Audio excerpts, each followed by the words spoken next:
दर्शकों, हिंदू पुराणों और ग्रंथों के अनुसार सृष्टि के आरंभ काल से ही पृथ्वीलोक पर जीवन चक्र चला आ रहा है। यानी जिसने भी इस पृथ्वीलोक में जन्म लिया है उसे एक ना एक दिन मरना ही पड़ता है। और ऐसा माना जाता है कि मृत्यु के बाद आत्मा को यमदूत अपने साथ यमपुरी ले जाते हैं। लेकिन पृथ्वीलोक से यमलोक की यात्रा जीवात्मा के लिए बड़ा ही कठिन होता है, जिसका वर्णन गरुड़ पुराण में किया गया है। गरुड़ पुराण के अनुसार मृत्यु के बाद जीवात्मा को यमलोक के मार्ग में कई तरह की बाधाओं का सामना करना पड़ता है, और इन्हीं बाधाओं में से एक है यमलोक के मार्ग में पड़ने वाली वैतरणी नदी।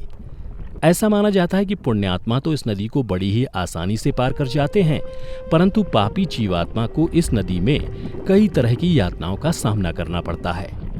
आज के इस वीडियो में मैं आपको बताऊंगा कि वैतरणी नदी कैसी है और पापी आत्माओं को यहाँ किस प्रकार की यातनाओं से होकर गुजरना पड़ता है। नमस्कार दर्शकों, द डिवाइन टेल्स पर आपका स्वागत है।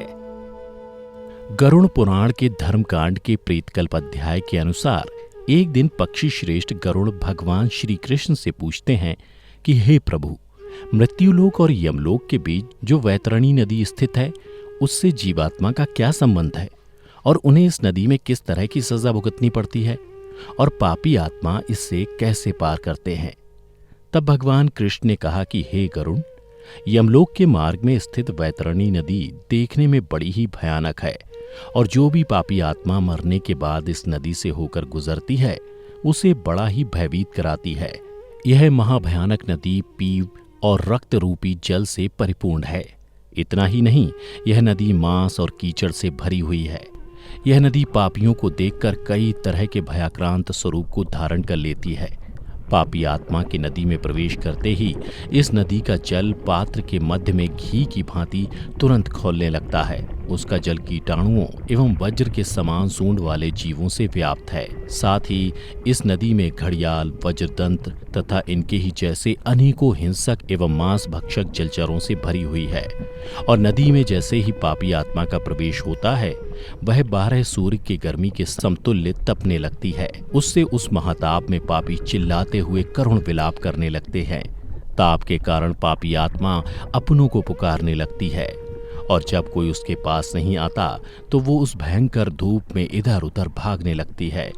और तब उसे ताप बर्दाश्त नहीं होता तो वह आत्मा उस दुर्गंधपूर्ण जल में डुबकी लगाती है और अपनी आत्मग्लानि से व्यथित होती है। फिर श्री कृष्ण कहते हैं कि हे गरुड़, कुछ जीवात्माएं ऐसी भी होती हैं जिन्हें मृत्यु के पश्चात इसी वैतरणी नदी में रहना पड़ता है।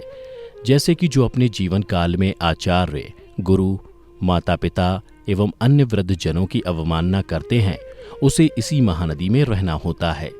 इसके अलावा जो जीवात्मा अपने जीवन काल में अपनी पवित्रता, सुशीला और धर्मपरायण पत्नी का परित्याग करते हैं, उनको सदैव के लिए उसी महाघिनौनी नदी के जल में वास होता है। साथ ही जो जीवात्मा जीवित रहते हुए अपने स्वामी, मित्र, तपस्वी, स्त्री, बालक एवं वृद्ध का वध करते हैं, वे इसी महानदी में ही गिरते हैं।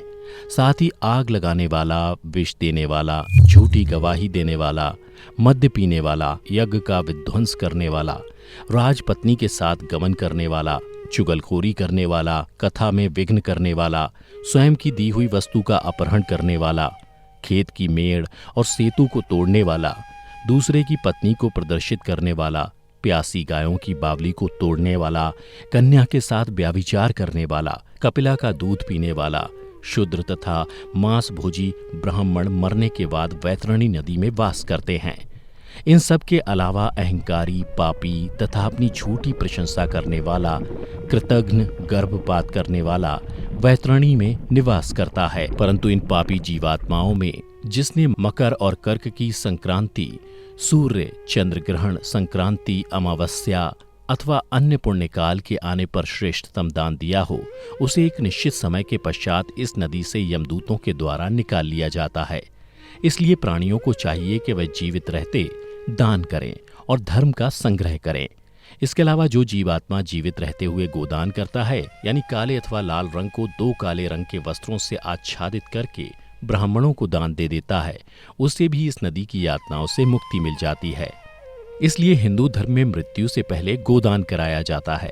ऐसा माना जाता है कि गोदान करने से मनुष्य उसी गाय की पूंछ पकड़कर उस नदी को पार करता है और उसे सुकर्म के प्रभाव से ऐहिक और पारलौकिक सुख की प्राप्ति होती है। इसीलिए दोस्तों, मनुष्यों को चाहिए कि वह अपने जीवन काल में अधिक से अधिक धर्म का संग्रह करे, जिससे कि उसे मृत्यु के बाद किसी तरह का कष्ट न झेलना पड़े। तो दर्शकों, आशा करता हूँ कि आपको गरुड़ पुराण की ये गूढ़ बातें समझ आ गई होंगी। अगर समझ में आ गई हो तो अपने तक ही इसे सीमित ना रखें, बल्कि अपने दोस्तों और परिवारीजनों के साथ शेयर भी करें। और वीडियो पसंद आई हो तो इसे लाइक भी करें। और हाँ, अगर आप हमारे चैनल पर नए हैं तो इसे अभी सब्सक्राइब कर लें। आज के वीडियो में फिलहाल इतना ही। अब हमें दें इजाजत, और वीडियो को अंत तक देखते रहने के लिए आपका बहुत बहुत शुक्रिया।